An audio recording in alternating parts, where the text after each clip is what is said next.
This is the Hunt Quietly podcast. I'm Matt Ranella.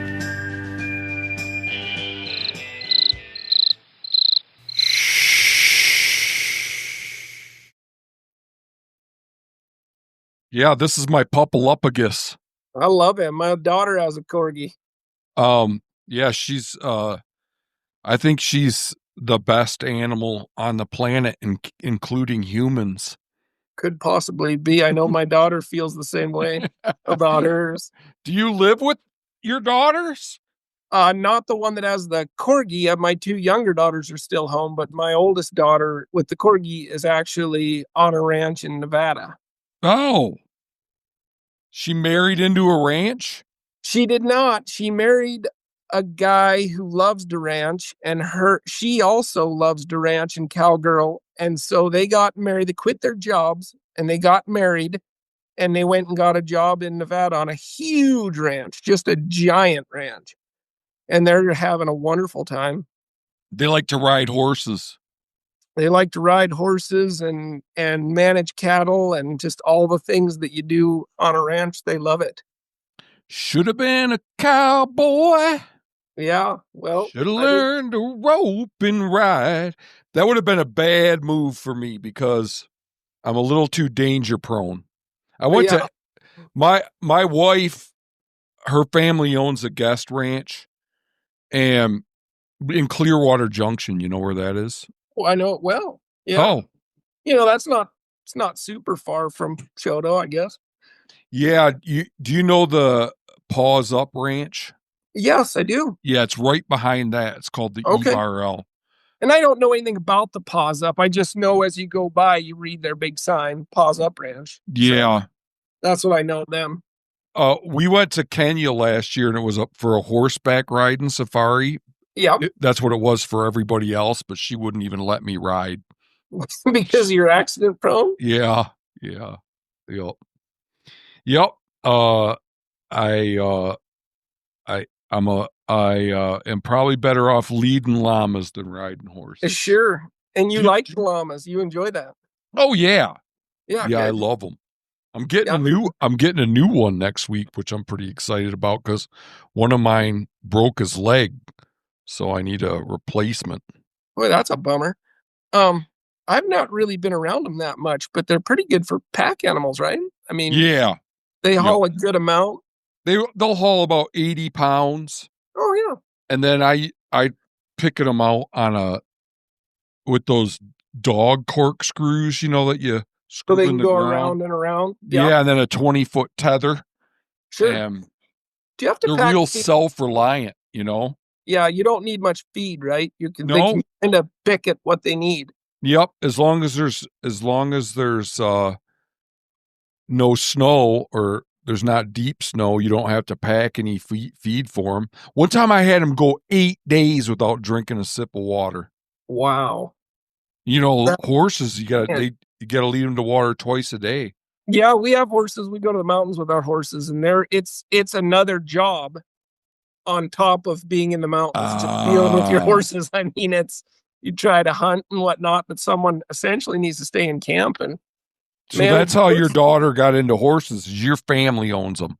Yeah, my family owns them, and my wife's family owns them. My wife's father was a veterinarian who loved horses. He only wanted to do large animal. And then my family had horses and went to the mountains, and we spent my whole life as a young kid in the wilderness, in the Bob Marshall. We were never without horses, always in the mountains. So that was when you guys were recreating, that's what you did. You went in the backcountry. No. Yeah, that too. But my parents, my dad was a guide for an outfitter, and my mother was the cook. And so we were homeschooled. My brother and I were homeschooled. Mom just took us to the mountains. We would leave September 14th or 10th, somewhere before the start of backcountry season, and come out right before Thanksgiving. We just lived in the mountains. Yeah, it was crazy. I mean, it was the best growing up. I remember. That's wild. Yeah, I went to public school when I was 12, And I remember sitting in class bawling when Dad left for the mountains. I'd sat there and wept the whole entire day because I just loved it. So from the time you were 5 until you were 12, you Yeah, were from 5 to 12, but we took summer trips too. So essentially, from the time snow was off until Thanksgiving, we were in the backcountry somewhere. okay. Yeah, it was a phenomenal growing up. Oh, I bet. Yeah, it was almost more than you could dream of as a boy that age. Yeah. So Yeah. And you still hunt in the backcountry with your horses. yes, as much as we can. We don't do quite what we used to, but um, if there's an opportunity, we take it and get out there and ride around. And my wife loves to go to the mountains in the summertime and just ride her horse. So Okay. we're in the mountains quite a bit with our horses. Not as much as Okay. we'd like to be, which I think is everyone's story. Yeah. Yeah. Yeah. Yeah. These So damn jobs yeah, in the the way. bills. Jobs are okay. It's the Yeah. half Yeah. it's Yeah. half and half one that sucks. Yeah. Yeah. What do you do? I'm a carpenter. I build tiny homes. Oh, really?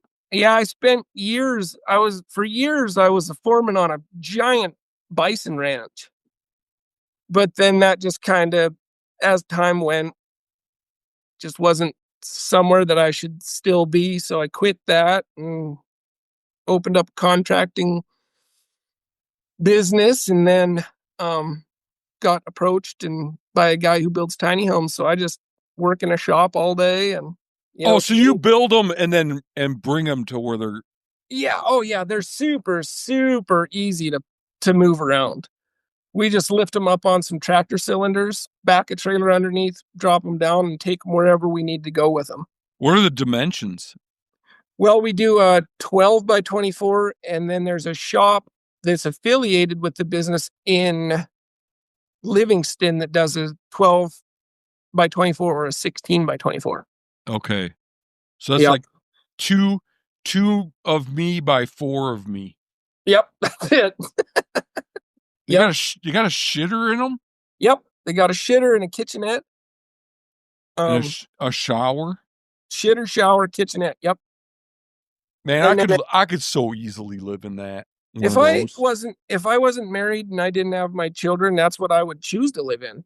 Oh Because yeah, I hate cleaning a house, and yeah, I hate dealing with all of that, stuff that comes along with house ownership on a big house. No, I'd much rather be in something that I could sweep twice a day and do it in 2 minutes versus yeah, some needs a deep clean every week and it takes half a day. So yeah, yeah. Man, I don't have a big house, but it's if uh if a asteroid took out half of it, I would just wall off that and sure. live in the other half, you know. Absolutely. Absolutely. So so yeah, that's what I do. Um that's cool. That's that's rewarding work. And I can imagine those things are super efficient too, you Yeah, know. they're so efficient. The ones that we build actually have an integrated foundation. So people that are buying them just put them down on the ground Oh, and spray foam into what's the foundation made out of? steel.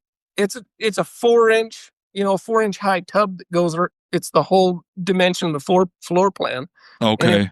so you got 4 inches that's guaranteed waterproof, and then just the connection to the ground keeps the floor insulated, and then Okay. everything else is spray foam insulated. So you can, I mean, a good candle will heat it. Mm. Did you work for Ted Turner? No, no, I worked for another ranch right here by Shoto. Okay. But Yeah, they just sell that bison meat? yeah, yeah. They don't do like or they hadn't at the time done. Oh, my thing's falling down here. They hadn't at the time done a direct to consumer, but I think they might be now. But Oh. they had just shipped like 2-year olds to Brush, Colorado. And then do you know Wild Idea? Have you heard of Wild Idea?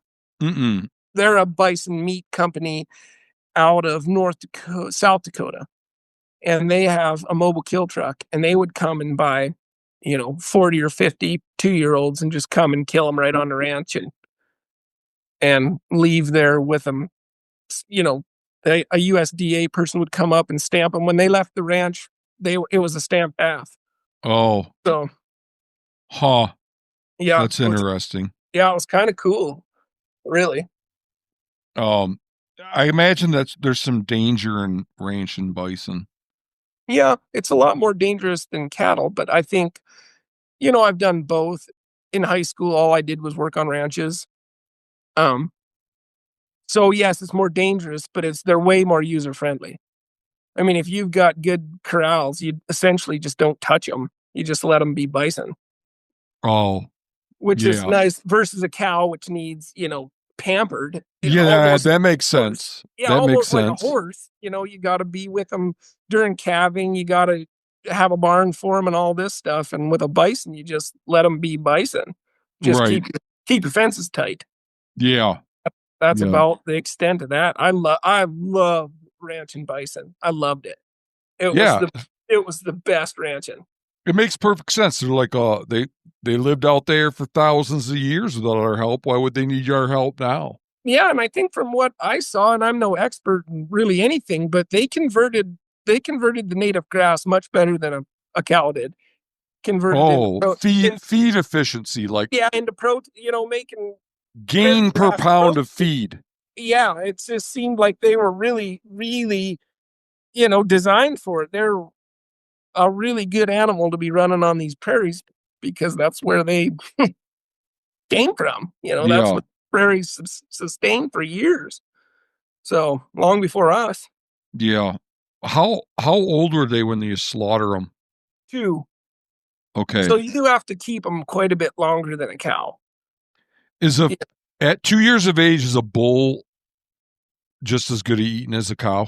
Oh yeah, a Okay. 2-year-old bull bison will probably be the best meat, red meat.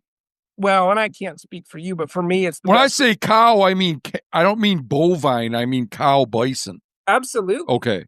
100%. A 2-year-old bull, you won't. If you had a ribeye from a 2-year-old bull or a 2-year-old heifer, you wouldn't be able to tell. Oh, You wouldn't be able to tell which was which other than size. okay. So they're really, really nice. So you call a female bison a young female bison a heifer?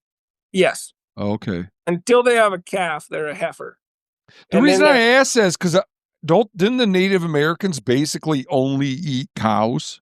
I believe so. I don't know much about that, but I believe that they swung wide of the bulls. Okay. Yeah, I know an old bull, an 8-year-old bull, you might as well take your shoe off and chew on it. It's Yeah. the only meat that I've ever chewed on that gets bigger in your mouth. I'm Yeah. serious. Yeah. An Yeah. 8-year-old bull, you'll chew Yeah. on it and your mouth will start to fill up and you'll need a drink of water. Yeah. Yep. I believe that.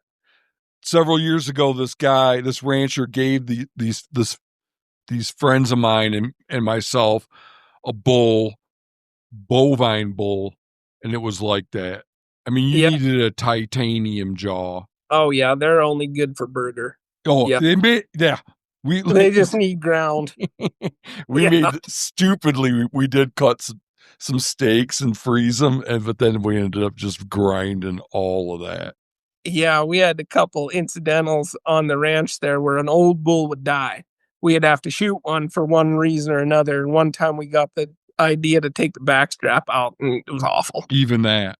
And the backstrap was horrible. So, You know what else is categorically tough? I think is mountain goat. yeah, the blue meat, that blue old Oh, mountain I goat. don't remember it being blue. To Um. me, it looks blue. I mean, I Oh. don't think it is, but it looks blue. Uh. A friend of mine's kid shot one that was like a 2-year-old Billy this year, and they said it's good. But Yeah, every other one I've ever eaten, it's just like I think. a jaw workout. Yeah, no, Like flavor wise, they're good, but they're rugged. I think for wild game though, a sheep, even an old ram, is pretty yep, good. yep, agreed, Sheep agreed. slip down nice. They're Yeah, pretty tasty. yeah, yeah, for sure.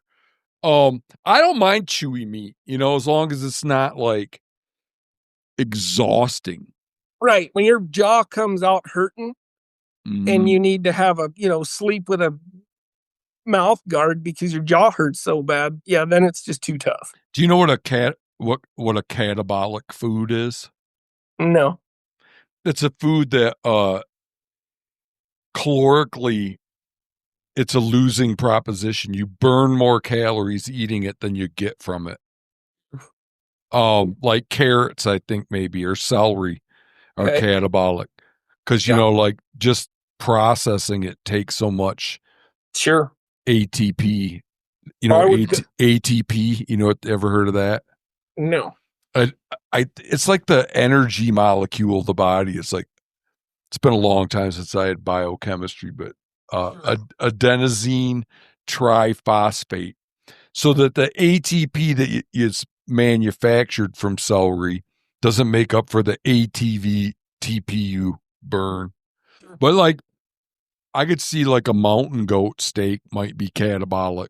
Yeah. You just even just for the caloric loss of chewing it. Yeah. Yeah, Yeah. for sure. So, yeah, I, I didn't, learn a lot about you from our exchanges prior to Right. now.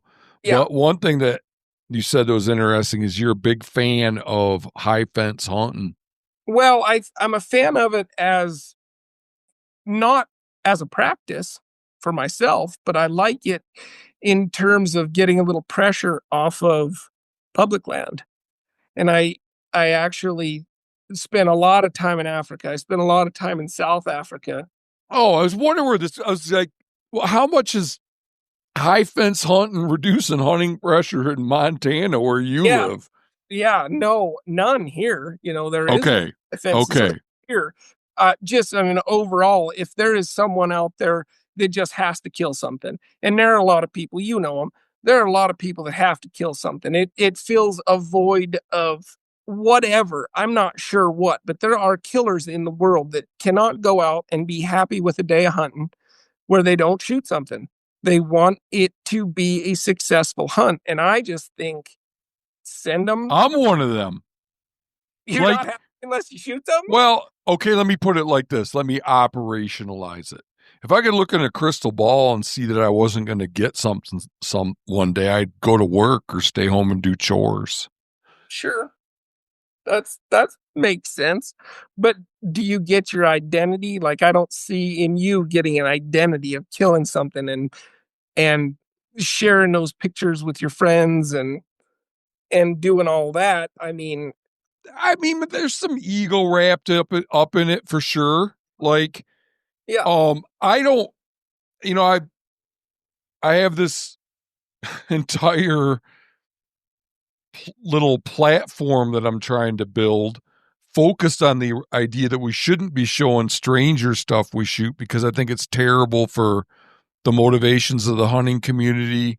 I think it's terrible for access because it turns hunting into a popularity contest, Right. and which makes people compete for access, and et cetera, et cetera.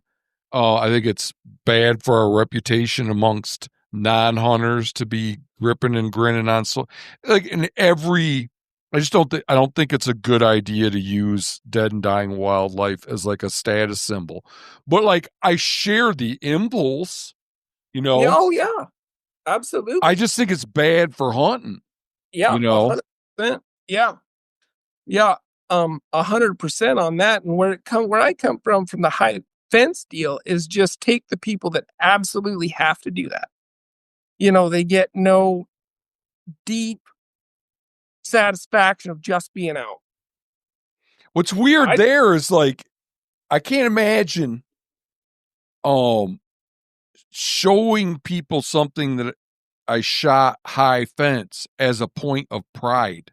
Yeah, no, I think that I'm not saying the model that I'm presenting is workable. I'm just saying I think that, you know, and this focus on fair chase, yes, that's what I want to focus on. But But virtue, like a virtue signaling against high fence hunting, I don't think is doing anyone any good who likes to be in public land alone. Uh, I think you should be like, yeah, you great job. You go hunt. I'm glad that you shot uh-huh, uh-huh. 50-inch Okay, kudu. Yeah, I'm glad you shot that 60-inch kudu on a high fence. That's awesome. Now wait till next year and do it again. Just don't show up on the public land because I want to be there alone. I mean, okay. that's my only proponent of that's why I'm a proponent of high fence hunting is just taking people who absolutely have to kill something, put them in a situation where it is going to happen, let them get their identity, get their whatever hit that they get from that, and let them go back to work. Do you That's wish do you wish there was more high fence hunting in Montana? I wouldn't be opposed to it. I mean, take that bison ranch that I worked on, they could high fence that, and I don't they never would, but they could high fence that, and no one would be any less affected or more affected by them doing it because there's no access. They're not letting anyone hunt on there. So go for it. Fence it off. Yeah, yeah. I don't care if somebody. I don't think that anybody should be bragging about what they shoot on social media. No, I agree. You Wherever you know, got it. um, but yeah, if it was just if somebody wants to, yeah, I guess there's no.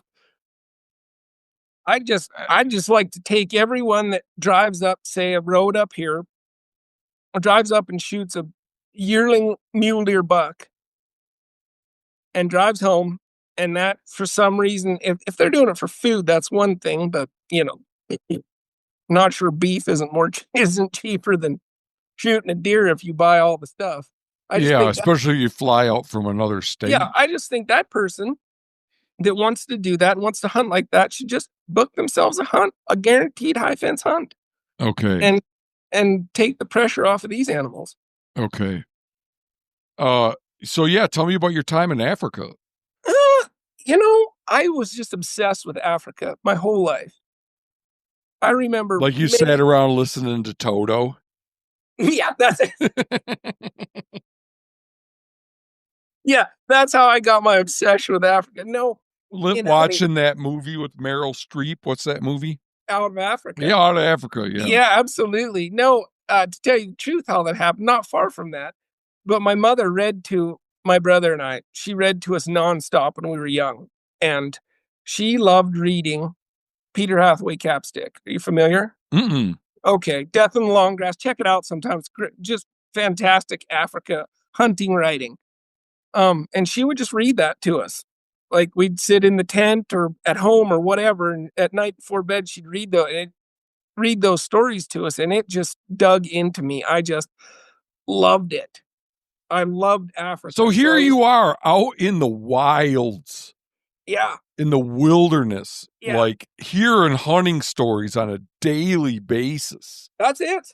I mean, And still, no, I meant like from your dad and the the clients and all that. guides. Oh my gosh, Yeah, yeah. and still this Africa stuff grabbed you. Africa grabbed me by the neck. So I just went there and went to Africa.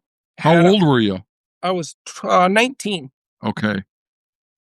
And so I just did what I'm pushing for, and I booked a hunt, and I went there and I hunted.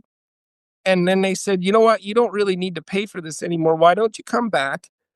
Why don't you guide for us and just live here for a couple months, rent free, do what you love to do, and then go home and continue on with your life? And so I did that. I did that for Now 6 years. were you free range hunting? No, no, it was high. It was high fence. Okay. Yeah, Okay. it was high fence hunting. The How path. big was the area? So the one that I hunted in, which I think is very, very rare and unique, was 120,000 acres. Was there lions in there? No, no, that part of Africa wasn't lion. There was a couple of elephants would just walk through. They're not fenced. Leopards aren't fenced. Eland aren't fenced. What do you mean? It's all fenced or not fenced, It's isn't it? all fenced, yeah, but the animals that go through it just go through it. They don't, An elephant just walks over it? Elephant walks through it. Wildebeest go underneath it. Eland jump over it. Kudu jump over it. So warthogs are kind of fenced. They can dig underneath. Impala are fenced in.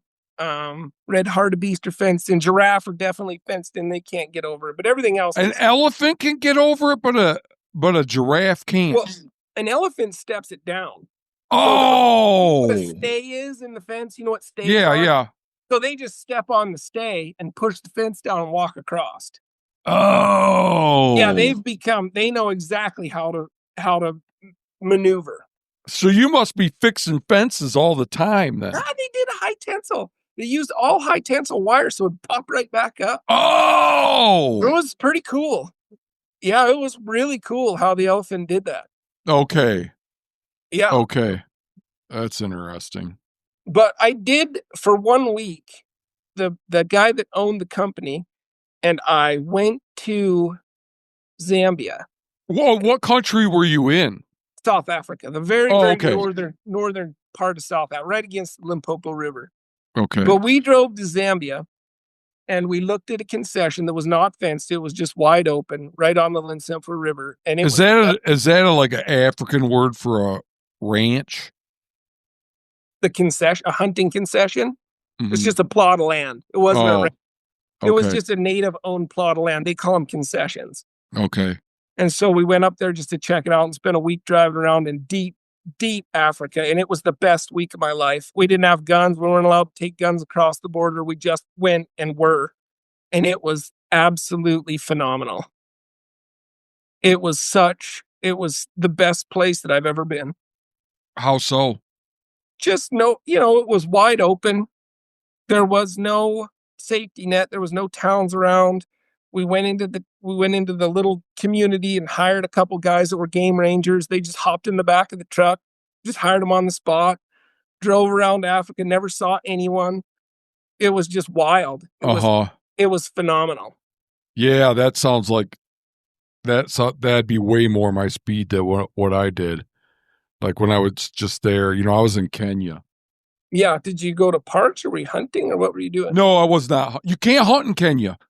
Oh, that's right. They outlawed it in the 60s. And I don't have any desire, unlike you, to each their own. I've never had a desire to go hunting in Africa. Maybe if my mom read me all those stories, it'd be different. Yeah. But just never having seen that stuff, it's just kind of weird to be like, oh, there's a Gems buck. I've never seen one of those before. I think I'll shoot it, know? Yeah. But it was just like, they wouldn't even let me take a walk. Yeah. Yeah, you probably had to have a ranger. I started to feel like I was being held captive. Oh. Just bouncing around in a Jeep all day, every day. Yeah. Where were you at? Like what were you on? The Masai Mara. The Masai Mara. I've seen it on Discovery Channel, of course, but yeah. That's where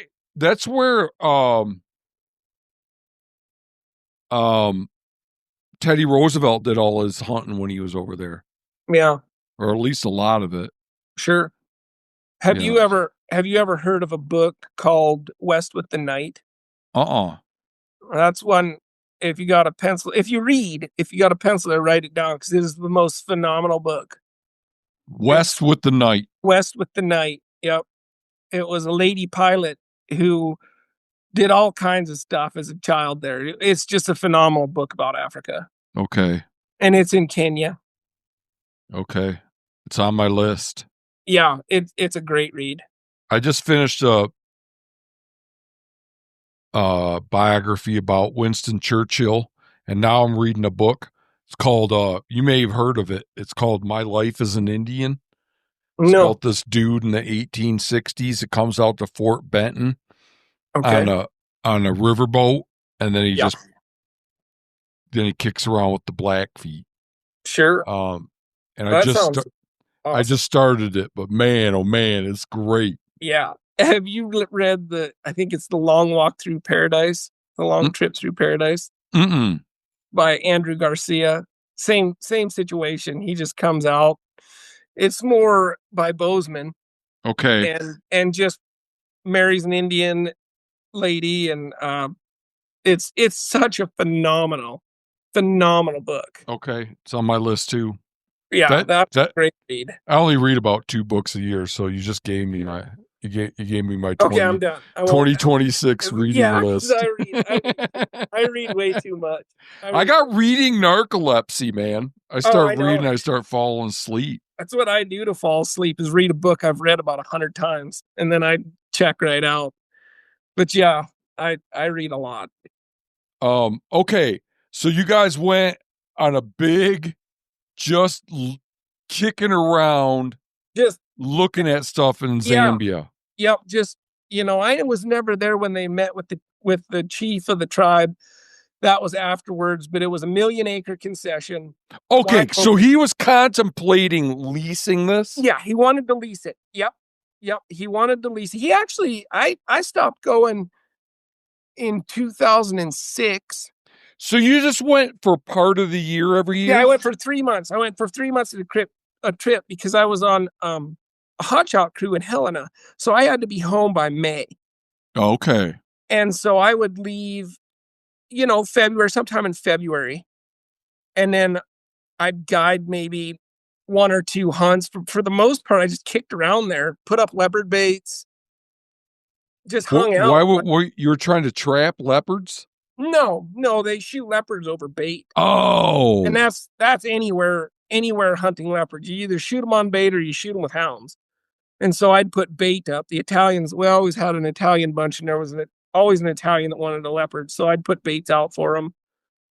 Um, Tail. just, Oh, so that's just the way it is. Like Italians like to hunt leopards. well, those Italians, one of them would want to hunt. Italians like to hunt warthogs.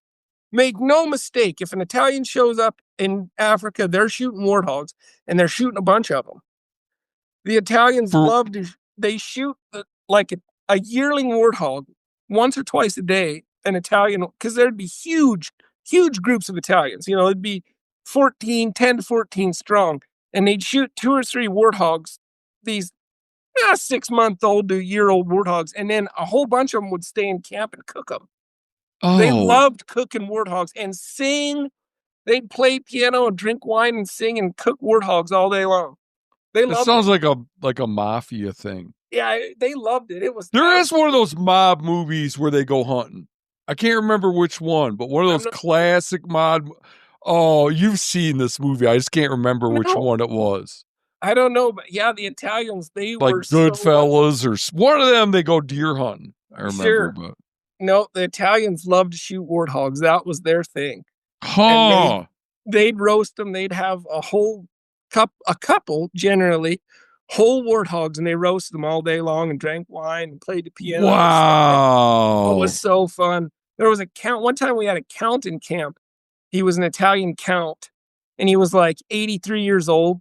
And he would play the piano till 2 o'clock in the morning and drink wine and be ready to go at 6 a.m. No problem. Just about killed me, but it was no problem for him. I was talking to this guide in the Bahamas a few years ago, fishing guide. He was telling me that he had just had some Italians there, Yeah, and picks them up. They get in the boat, they go out, and they go a long way out on the ocean to some coral he wanted to fish these reefs. yeah, And they show up, and he's like gets out the bait and starts baiting up their hooks, and yeah. it's squid, Uh-huh. and they refused to fish with it. They wanted to eat it. Yeah. They made him dive for conch to use for bait. They would not. I gotta tell you a story. Can I tell you a quick Yeah. story? Well, that's what we're doing is telling stories. So this Why are you all of a sudden asking for permission? No, I just didn't want to like come over top of you with a story. Oh, no, that's the end of my story. Okay, so this count, like I said, he was in his 80s, 83, I think is how old he was, and he wanted to shoot a leopard, something terrible. And they ran out of baits. Like, So okay, hold on right there. How does somebody express an intense desire to shoot a leopard? Just, just obsessing about it in Just camp. like talking about And it all. just like every night coming in, just like, we didn't see a leopard. There's no leopards eating on baits. Just you could tell that Okay. there's an extreme desire for Okay. this dream to come true. So they took some fresh bait, and it was zebra up on the hill, and they cooked the bait, especially zebra bait. They say that the leopards eat it. They like it cooked. I don't know. So they cooked this zebra up, take a fire, build a fire, and throw a whole haunch on there and roll it around and get a char on there and then hang it. And I wasn't with them. This is just a tale that they recount. They hung this zebra up, and it's decent meat, maybe a little bit off. And the old What guy, do you mean, like rotten?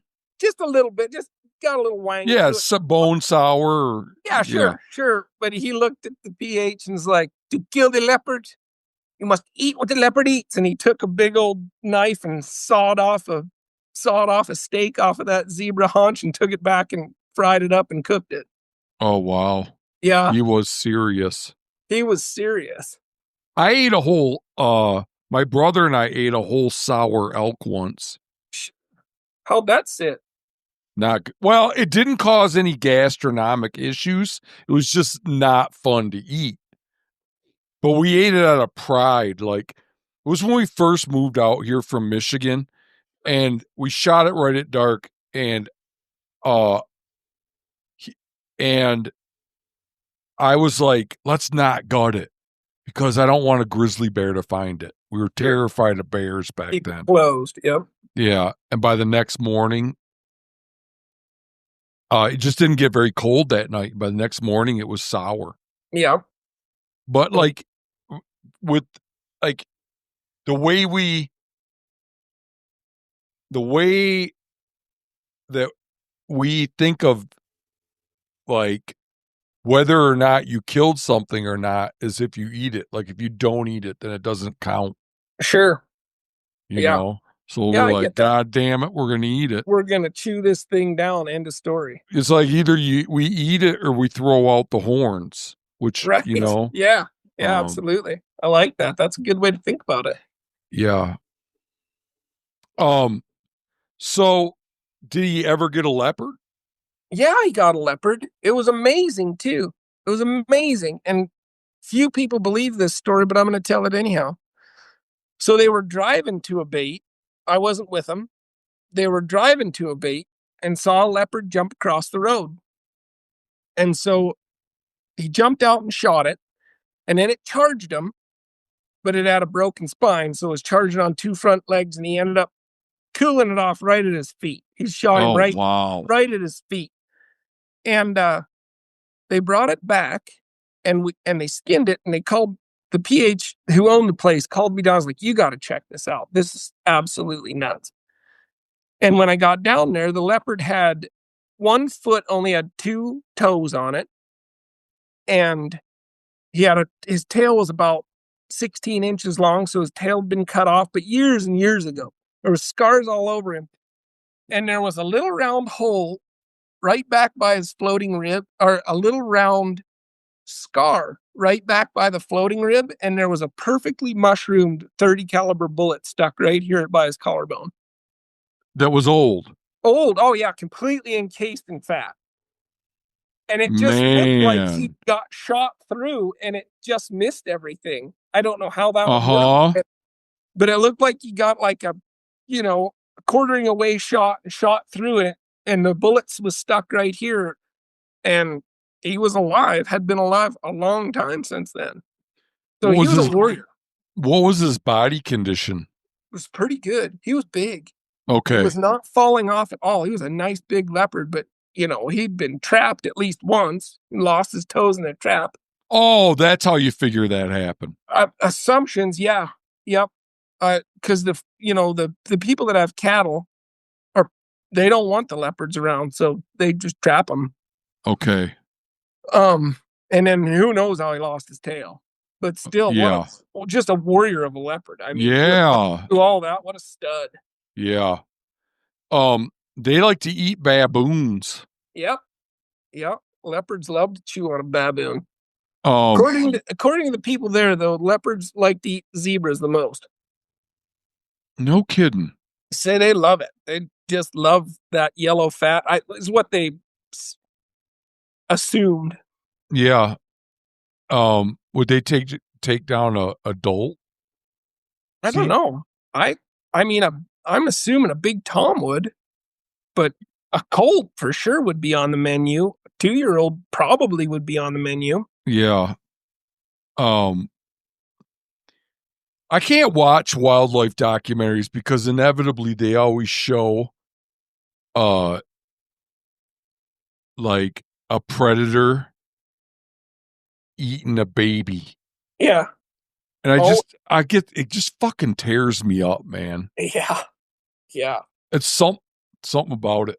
We were getting ready to go to Kenya. They recommended this wildlife documentary and like they're like watch this one, this planet Earth thing, and it'll give you a sense for, what it's going to be like and what you'll be seeing. And there's a part in there where um there's this bird called a shoebill. Have you ever heard of one of those? I know exactly what part. I think I know what part you're talking about, where it kills its own baby. Where well, one of the babies kills the other baby. That's right. That's right. It's been a while since I watched that, but yeah, that's rough. Like they always, I guess they consistently have two babies, and they only feed the bigger one, Right. and then the other one starts beating up on the bigger one starts. I mean, it's just like so freaking sad. And then Yeah. that same one, there's there's a drought, and this one of and there's this band of moms and baby elephants, and the one of the babies gets weak, so the mom stays behind with it, and Yeah. everybody else drifts off, and then it dies. I'm like fucking bawling like a baby watching this thing. Do you have to show this? When I got over to Africa, I was like, you guys gotta stop.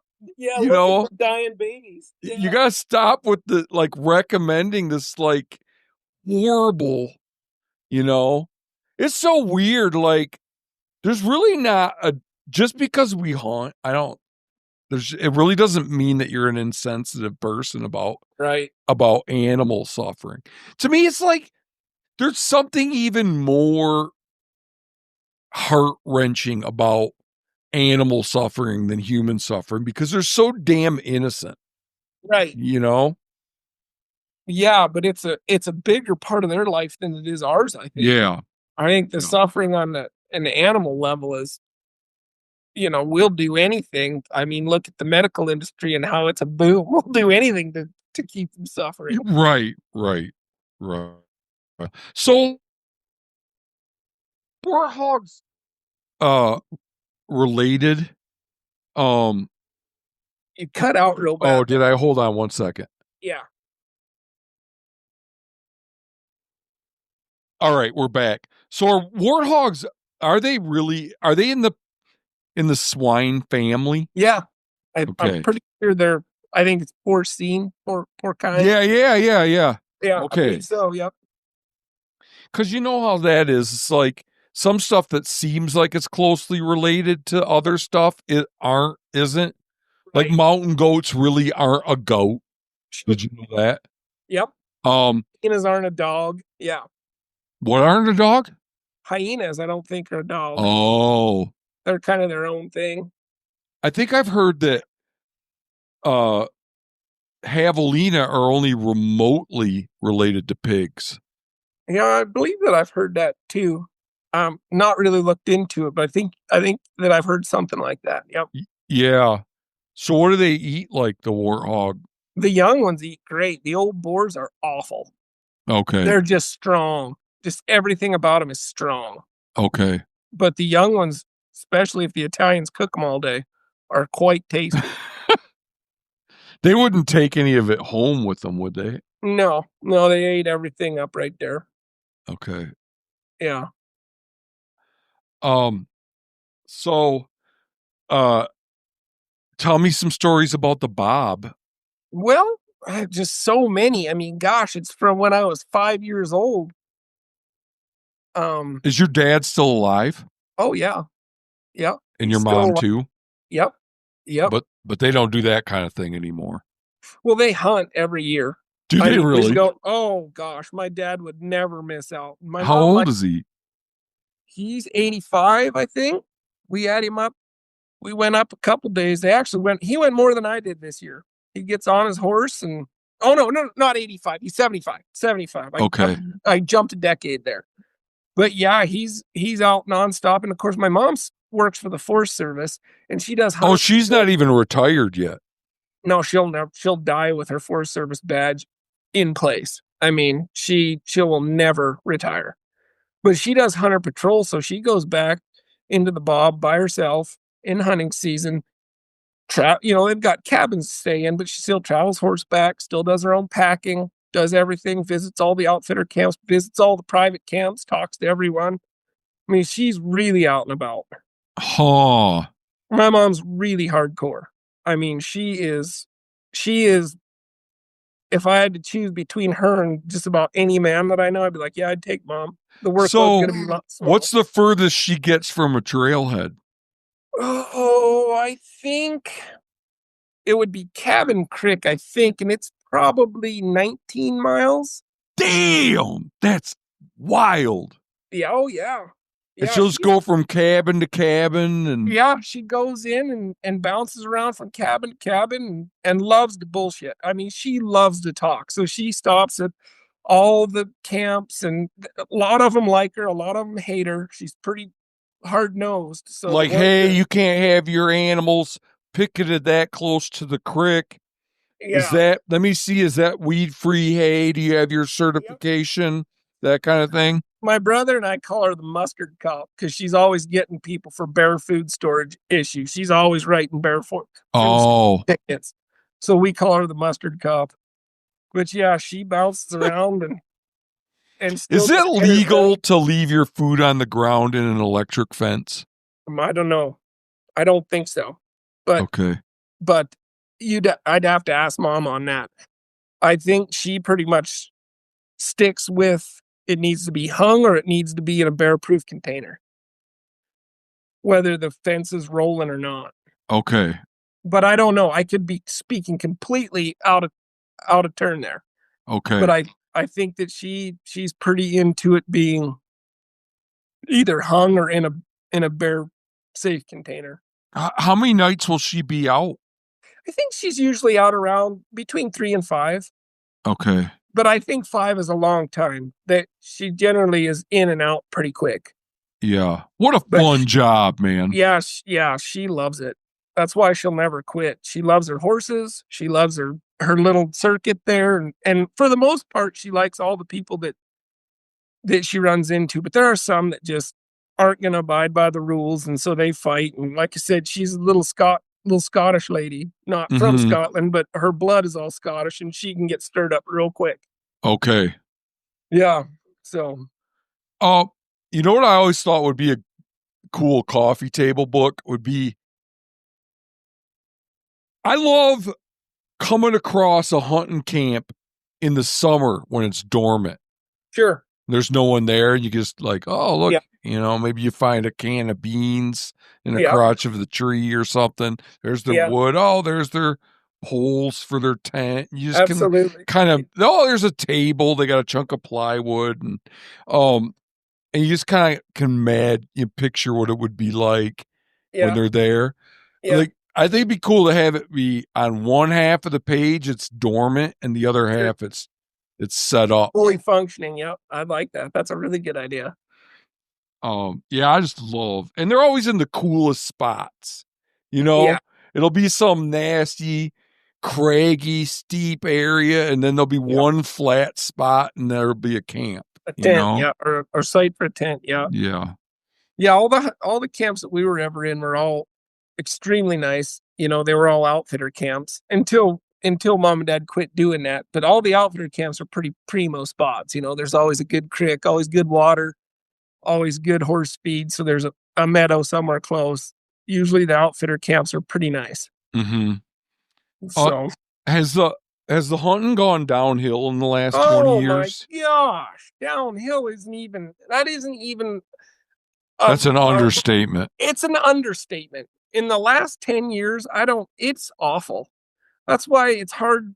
We go out because it's tradition, but we have no imagination of the thought of actually harvesting something because it's just not going to happen. There is Wow. nothing left. The elk are all on private, which is fine because we were never really elk hunters. And I guess there's a lot of people that hunt the fringe of the private. They're probably killing more elk now than they Wait, did you 10 guys years ago. your parents guided elk hunters, Yep. but they Yep. didn't like to hunt elk themselves. Oh yeah, we hunted ourselves, but when we were done, it was the week before Thanksgiving is when we were done. So they spent their hunting season hunting or I thought guide. you just said we weren't elk hunters.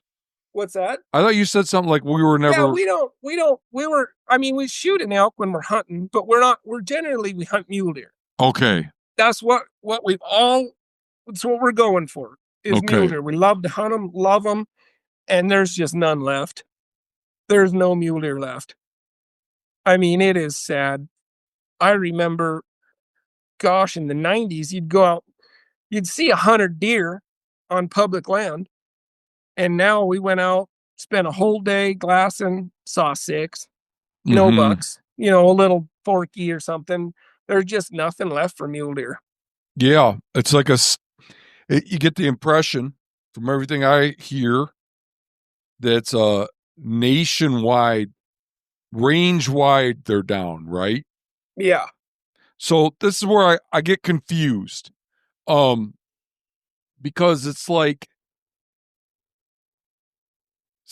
oh, oh, in 2016, I just remember because I was out hunting when I found out Trump became president.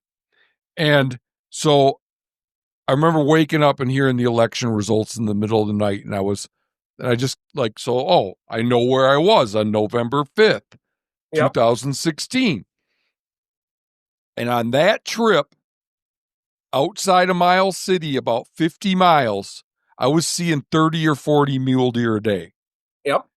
And if I went and spent a day hunting there, I'm venturing a guess, I'd see somewhere between 0 and 5. Yeah. Now, is what Same.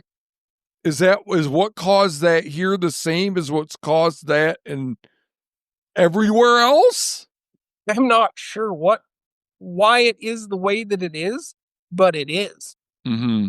because the mule deer numbers, and of course, they count here. Oh, it's a little bit down, but not much. But they're counting prairie deer that live on farms, because it's still in the same unit. Say it's 422. 422 comes way out onto the prairie. And so they're deer that are living in farms. But you get in the mountains, you get on the front. Well, what they call the front, it's the east slope of the Rockies. There's no deer left. Like there's nothing up there. And that was in the last 10 years. At least 2012 was the last great year of hunting that we had, where you'd go out and you'd see 20 deer.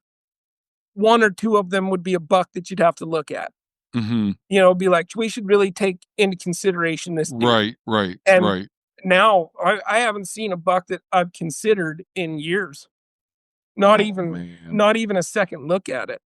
Yeah. But in 2012, you know, well, probably 2005 to now, there'd be people hunting them. They knew the deer, which I'm fine. I think if you want to put in the footwork, that's fine. They knew the deer. They got their Eastman's Hunting Journal blaze orange hat on. They're, have read everything that is offered that you can buy and all this knowledge from Eastman's. They put out as much knowledge as they can possibly put out for wherever, and they're running around with their little hat on. They know the deer. They know where the deer are. They've been watching them since they've been in velvet, and then you couple that, and I think that really dug into the age structure of the bucks. And about 2000, and 10 is when the wolves really came in. I Okay. mean, the wolves, you'd see a wolf track. Oh wow, we saw a wolf track. Then 2000, in around the 10 mark, like you're seeing lots of wolves. And so you're competing with that. And then you've got these guys who are buying all this information, which is being offered for sale, which drives me nuts. And they're shooting really nice deer. They're wiping the age structure out of the bucks. And then the wolves come in and just kind of work on the actual numbers. Yeah. And I don't know if that's everything. I don't know how. That's just what I saw. Yep. That's anything that I say is anecdotal because I'm not classically trained in anything, but I've seen a lot. I've been out a lot, and those are the things that we saw. And I now you don't see deer. yeah. Yeah. Yeah. I don't know. I think in this realm of trying to figure out stuff like this, people's anecdotes are insightful. I mean, like they're beneficial. Um yeah. So given what you just said, um it's not surprising. Yeah, Here here here it's a little more surprising because there's always been a lot of mule deer hunting pressure. yeah, Um and there are no wolves, you know. right. You're And it's talking about still eastern like Montana? yeah. Yeah, but the And numbers are still collapsing, is what you're saying, yeah. or have collapsed. Yeah. Yeah, Yeah, I don't get it. Like in 2021, we had a really nasty drought. And there was a bunch of fawns that died in the middle of summer, yeah. you know? But There you go. but since then it's been pretty mild winters and not droughty. And I'm Right. like, well, they should be kind of gradually ticking upwards, but it doesn't seem to be happening. Certainly not here. I mean, along the mountains here, they're definitely not ticking up in the mountains. It's a rarity. It's a rarity to see a couple deer together anymore. And that's super sad for us because that's what we enjoy, being up in the rocks and the real gnarly stuff where the deer are. Well, at least like there's starting to be some momentum to do something about it. Yeah. There were probably heard that they cut back on some non-resident deer tags, right? Did you hear about that? Yep. I heard that. What we're hoping for is there's some areas up here that could definitely use a permit, Mm-hmm. rather than just being wide open. Yeah. You What know, do you think of this idea about getting rid of mule deer hunting during the rut? yeah, that'd be great. Just hunt that You first like 2 that weeks. idea? Yeah, that'd be great. Just hunt till the 10th of November and shut mule deer down. Uh-huh. That would be fantastic. Yeah. That would be, you know, because we have an area up here that's like that. It goes to the 10th or the second week, and then it turns to a permit. So you can hunt mule deer wide open until X day, and then you need a permit to hunt the late season. Okay. But it hasn't helped. It hasn't helped in that area to keep the numbers up. But if Uh-huh. it was something that was, you know, where there was a couple of areas compounded into one that they did that, it might save a couple bucks. Yeah. What they don't understand is like I just don't get why in the world um we're still trying to have these discussions about, in this case, mule deer and how they're not doing well. And but we still as a community are always promoting the shit out of hunting, and the orgs are always trying to recruit more hunters. It Yeah, just drives. you don't see me It's like promoting hunting. what? I only promote hunting to my daughters. I don't. I Yeah. I don't try to recruit anyone into the world Uh, of hunting. I've been putting a list together of how much hunting opportunity has been lost since 2022 in the US, and I put this on, I don't know, maybe you saw this on Instagram. I put it on Instagram, but um that's how you found out about me. That's how we connected, right? So you're Right. on there. But did you see that I don't think I post? did. The one thing that got me like thinking about you was your post on knives and how stupid it is to pay $400 for it. Like, this guy's Yeah. got his shit together. I like that. So this, I put out the list I had and asked if there was any reductions in opportunity that I'd missed, Yeah. and people identified several. So this isn't even complete, but this is since 2022. Non-resident Dall sheep and caribou eliminated from the Brooks Range in Alaska. Non-resident archery deer tags capped in Arizona. Over this counter non-resident elk eliminated archery in Colorado. Non-resident turkey season shortened in Florida. Non-resident over-the-counter deer and elk eliminated in Idaho. Non-resident over-the-counter turkey eliminated in Kansas. U.S. residents over-the-counter waterfowl eliminated in Manitoba. That's the only one that's not in the U.S. Non-resident over-the-counter turkey eliminated in Mississippi. That's half the list. I just won't. I could. That's exactly half the list. And then now I've got that's like 10 I just read. So there's 10 more, Sure. and I just got another 10. Yeah. And like mule deer are tanking. I just don't see how you can look at that and think, oh, what we got to do is hunter recruitment. Yeah. Of all things. Of all things. No. That's the one thing that should be like the first thing that should be off the table is recruiting more people to chase them around. Yeah. Or more people to sit on estate land in their pickup and blast them out of the window. Well, yeah. And then more than, okay, so when I say hunter recruitment, basically what I'm talking about is organizations like nonprofits. Yeah.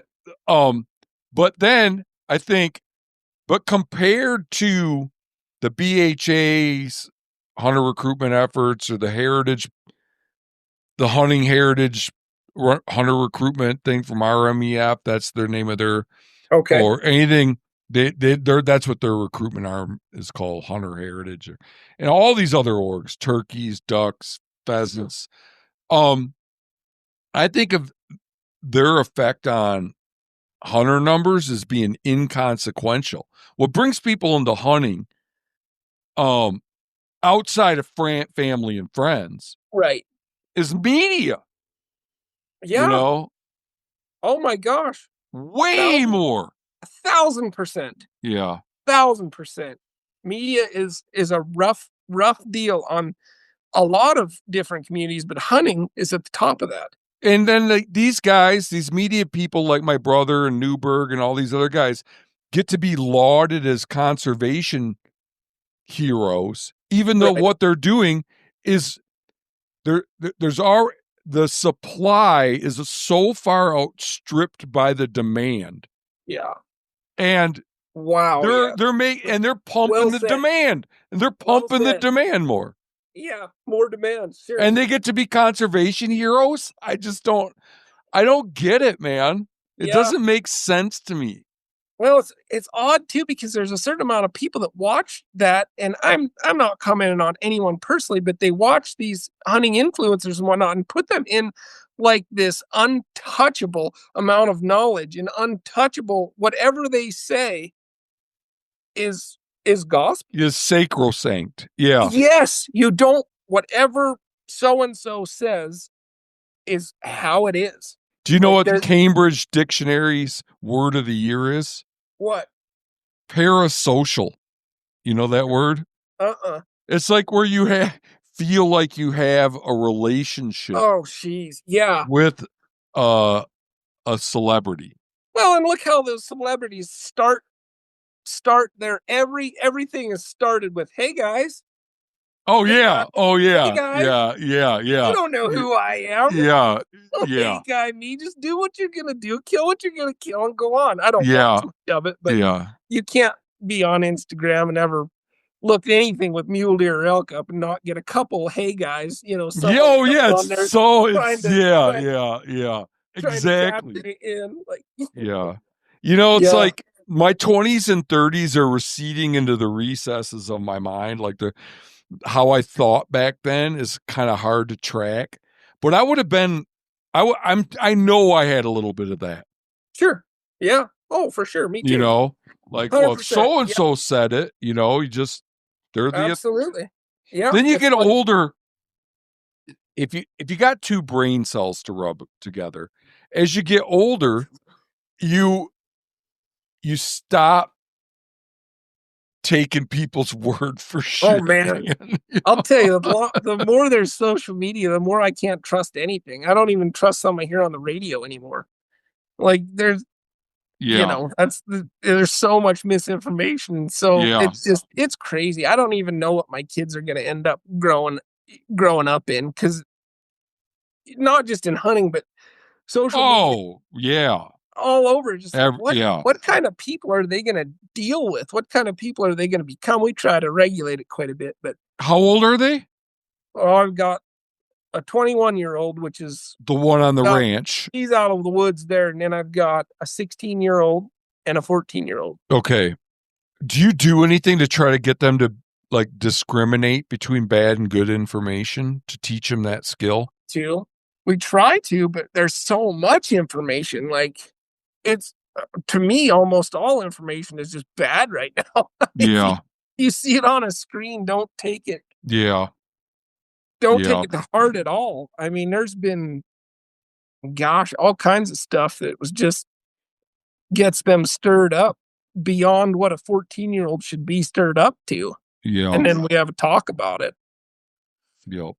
So, Um, okay, I've got I've got one more question for you.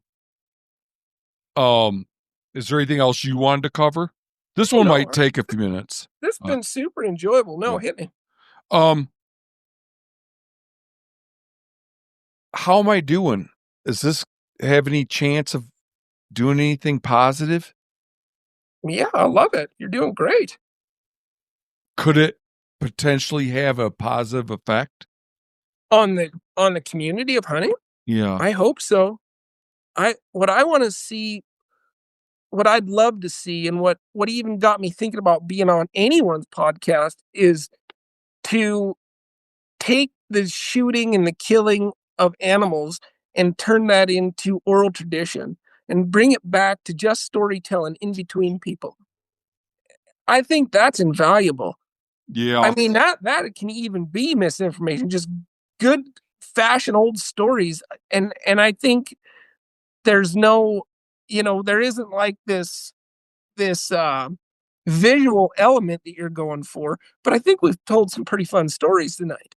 You Yeah. know, some pretty good stuff to chew over, and I think that, if we can spotlight it all, or you can spotlight it all, the negative effects of recruiting hunters to hunt mule deer, especially maybe even sheep. I think the sheep are falling off. I'd say that's a positive thing. Okay. And I think the messages that I see, I'll be honest, I've never listened to a podcast in my life. Never listened to Oh, yours. really? I've Wow. never listened to one podcast in my life, but I've seen a lot of Instagram, and yours is the only one that I've been like, I can get on board with a lot of that, you know.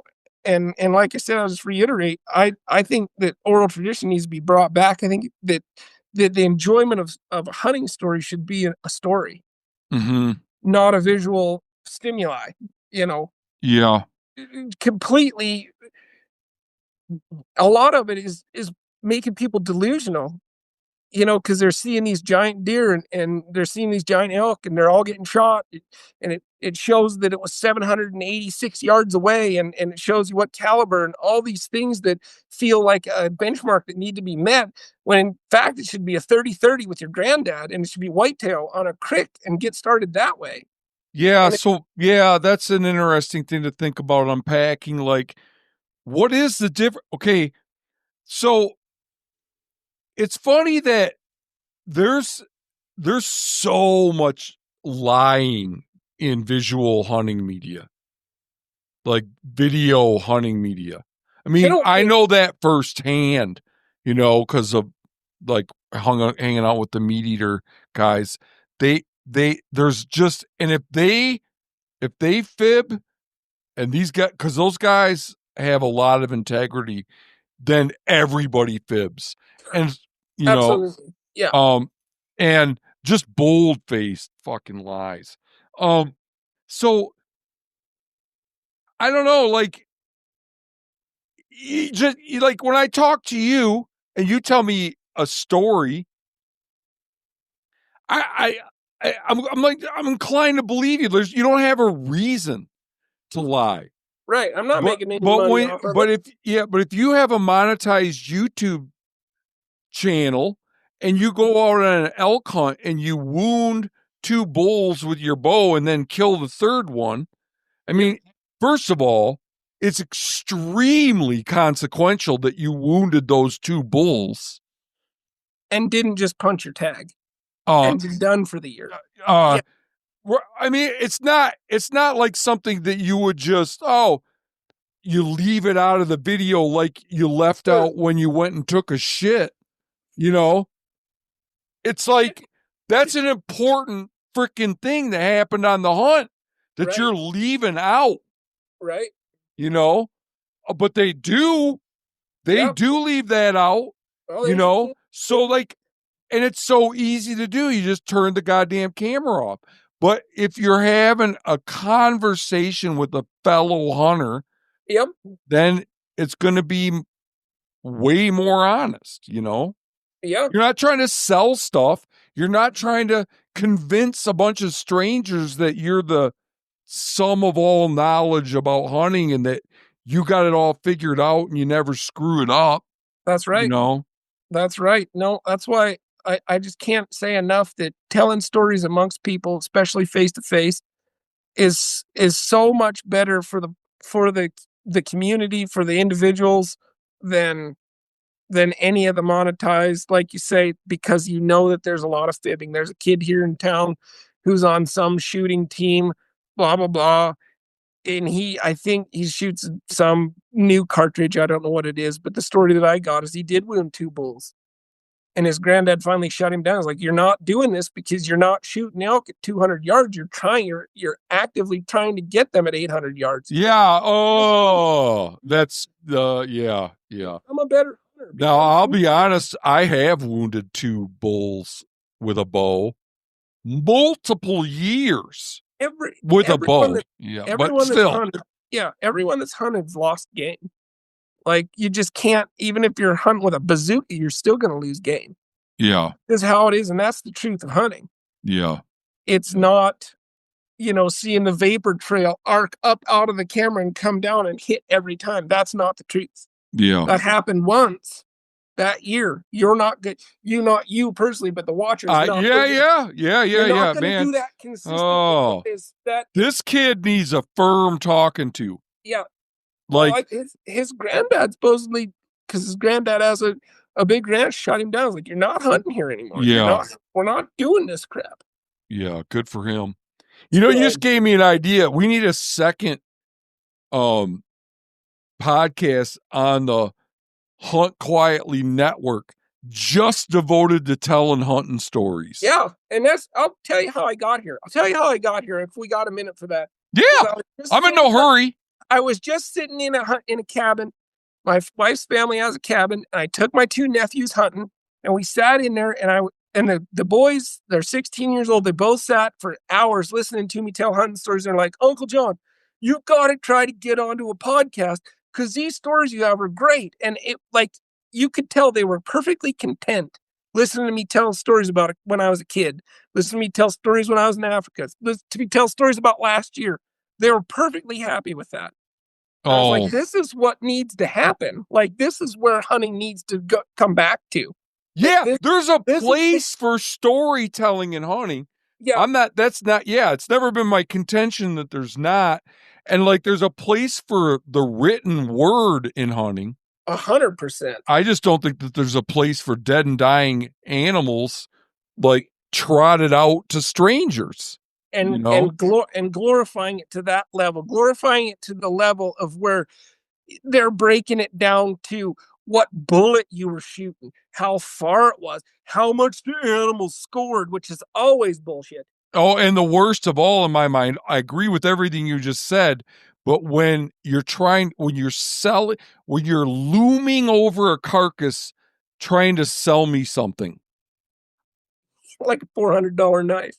Yeah. Well, I just put out this video of this guy hold a deer, blood all over it, and talking about how he couldn't have got it done without his trail cam. And the trail cams are on sale. Get them now while supplies last. Link in my bio.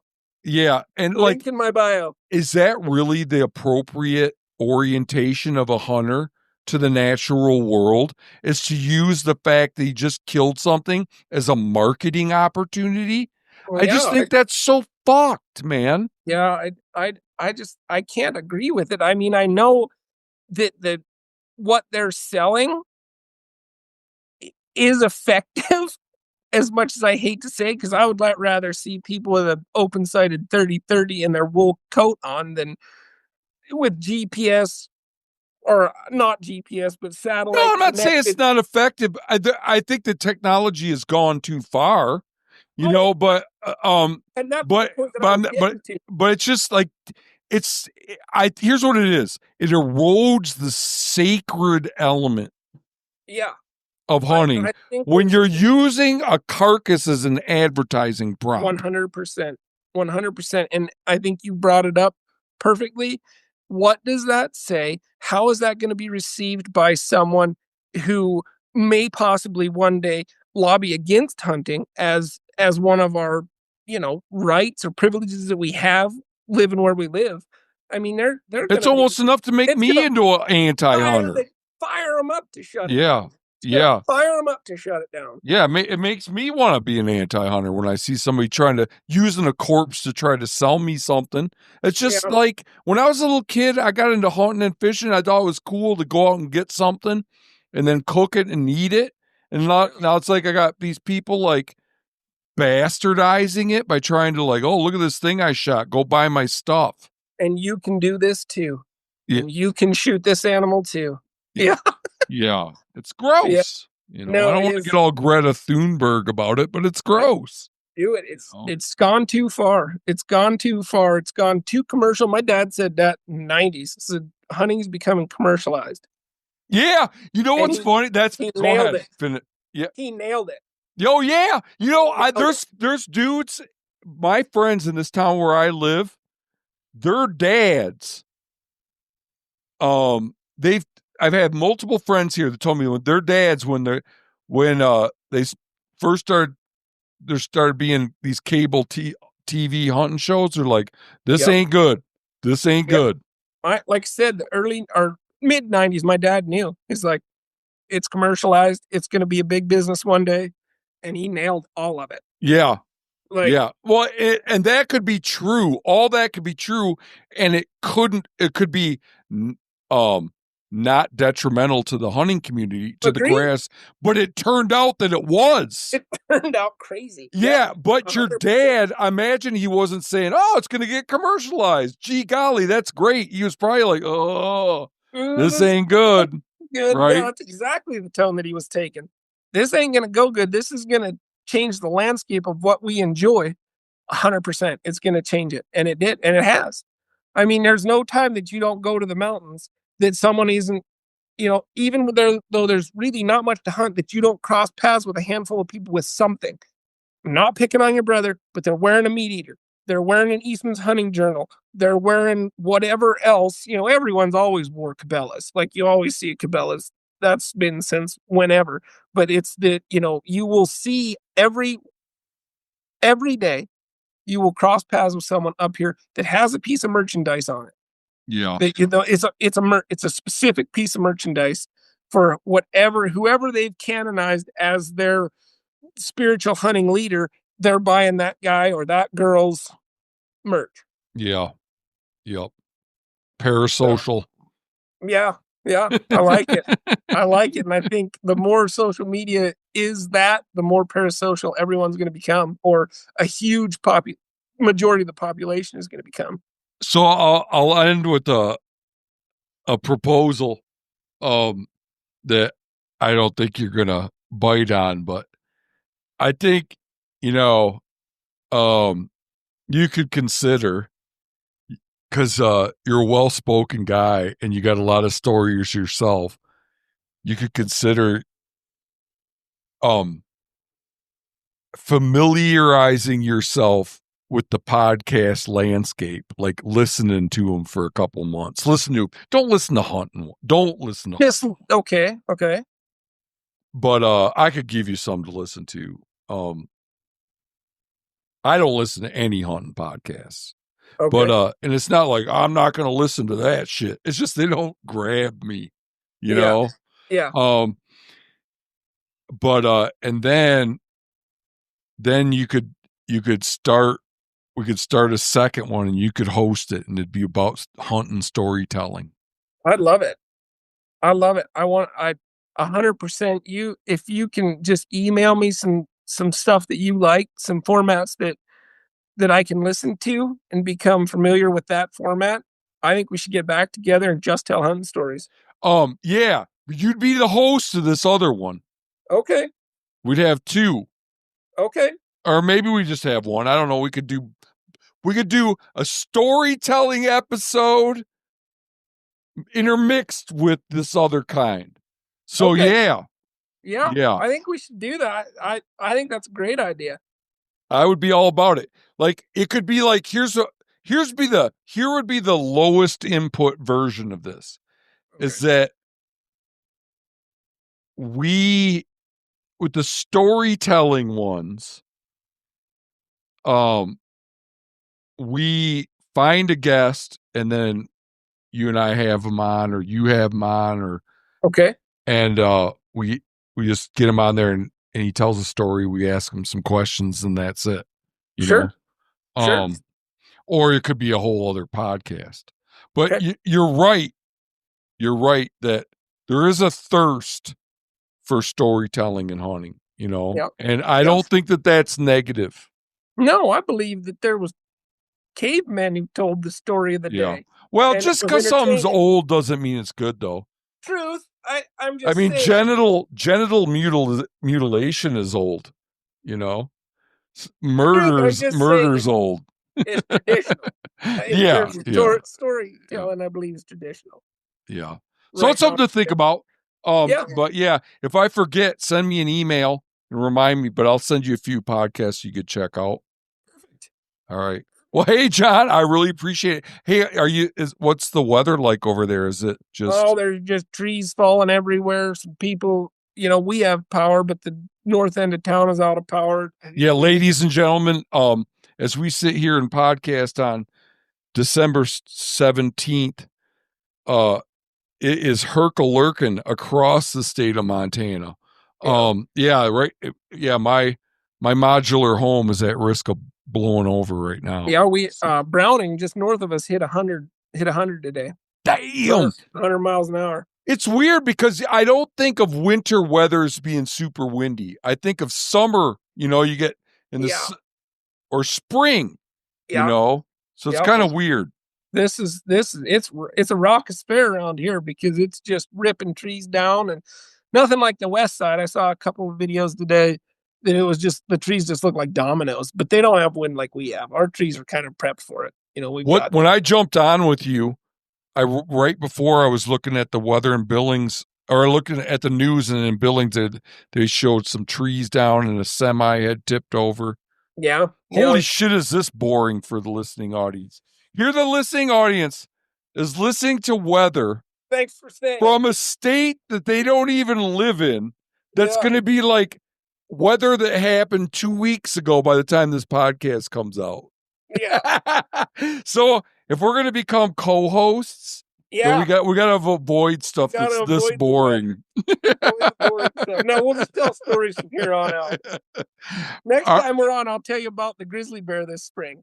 I had oh, to shoot. Yeah, I had to shoot a bear this spring. We'll save that for oh, okay, okay. or do you want to do it right now? Lay it on me. Okay. Lay it on me. Did you hear about the mushroom hunters that shot the bear? It was No, a, it was kind of a thing. It was anyhow, my brother-in-law and I went to hunt morels on his ranch, and it's just 2 miles out of town here. this You know, is your wife's yep, my wife's brother. brother. Yep. Okay. And I have Airedale dogs specifically for bear protection. But do you know the Airedale at all? You know Mm-mm. Airedales? They're Mm-mm. crazy. They're terriers. You can't have them with other animals. How much do they weigh? Well, about 60 pounds. This dog actually latched onto a mountain lion one time and tore its throat out. Killed it? No, I killed it, but by the time I pulled him off, that's another story too, but that's for another time. It got wild. Like the lion was right in my wife's essentially in her lap, and the dog attacked it. But by the time My God. I shot the lion. I pulled like had to grab the dogs by the legs and pulled him out of the brush, and the mountain lion came with him, and I had to grab his nose and jack his jaws open, and the whole throat on the lion was missing. So that's like the Oh horsepower. my God. That's the horsepower of an Airedale. So I take my dogs with me because of the bears. You know, we have bears in town. We have bears everywhere in Shoto here. They're everywhere. And so I went with my brother-in-law, and he's like, I kind of want to bring my dogs, which was just meant I had to leave my dog. Like you can't have them together, you know, Wow. because my dog was he was intact male, which makes him even crazier. And so I locked my dog in the truck, and we went down So to the only thing you can have with an Airedale's another Airedale? or female dogs. He was fine with Okay. female dogs, Okay. but male dogs, even fixed male dogs, it's like a nuclear bomb of fur goes off. Like Mm-hmm. it's just you might as well be packing a loaded gun around. Anyhow, I left him, and we drove the side by side out to the river where the morels grow. And it was May 21st. It was the day after my birthday. And I took off, and my brother-in-law, who's kind of sick, he's got MS, and so he walks with canes and whatnot. He Mm-hmm. got off and went to look over at the creek and got quite a ways away from the side by side. And I was walking up the creek, and I looked way up, a long ways away. It was like 100, maybe 150 yards away. And here's this sow with a little cub. And I waved at her and shouted, and she looked at me. And then I turned around and left. And I was like, well, that's the end of that. She's going to take off and run. I've had a lot of encounters with bears. She's going to take off and run. So I went back to my brother-in-law. I was like, hey, we better skedaddle. There's a bear and cub. Even though in the back of my head, I figured she was going to leave. I still felt we better vacate the area. Yeah. Post haste. You know, we Yeah. got to get on this. And so, as we were walking back to the side by side, I looked underneath the brush, and I could see her paws coming. She was coming down the trail. She never altered course from when I saw her. And so she walked up to us, and Where's the cub at this point? Behind or something? he on her heels. Okay. And we couldn't get to the side by side quick enough. And she came out to where she could see us. She was about 50 yards away, and she stood up on her hind legs. And we were yelling, shouting her away. And she dropped down and started shuffling towards us. And then at about 30 yards, she just pinned her ears back and came. Oh. Just off in. And we ended up having to shoot her. It was wild. Oh. But yeah. Man. What happened? What happened like then with Fish and Game and all that? Oh, I called because we shot her to a standstill, which is kind of sick to say, but it's What do you? I don't know what you mean by that. we just shot her. We shot her until she stopped. We never did hit her in the head. Okay. But we were both shooting, and we shot her until she stopped. And she was at like 16, 18 yards, something like that. When she stopped? She stopped, and then we stopped shooting. And then she took off and went up the creek towards the neighbor, my brother-in-law's neighbor. So we called her first, said, hey, there's a wounded bear with a cub coming your direction. We knew that she had been hit. And then we called the bear specialist here in town, and he got up there, and then it's a guy that works for the state, but they're federally protected, so he couldn't get green lighted on anything, and it got pretty wild. But then she ended up dying. Okay. What did you But do with we the didn't. cub? They ran it around and got it in a tree, and was a federal funded deal, and it just went bad. I assume the cub got eaten by another bear. There was Oh, enough around, but they never did get the cub. okay. But they got him in a tree, and then had to find a certified tree climber, and it just went it the cub got out. Certified tree climber. They were gonna climb up there and get. Oh, was it tiny? Oh yeah, yeah. It was the size of a little dog. Oh, It was a rough wow. deal. It's like the worst part of Yo, the trip. yeah, yeah, yeah, It yeah, was yeah. just awful, but it was quite an experience. Oh man, that's traumatic as hell. Yeah. So anyhow, but I've got tons. But in future, if we get together again, I got tons of stories. Yeah. Well, let's do it. Let's do it. Thanks for Um, having me on. yeah, thanks for coming on. You bet. Nice meeting you. Let's stay in touch. Let's do that. Okay. All right. I'll send you some podcasts. Do that. Thank you. All right. Bye. All right.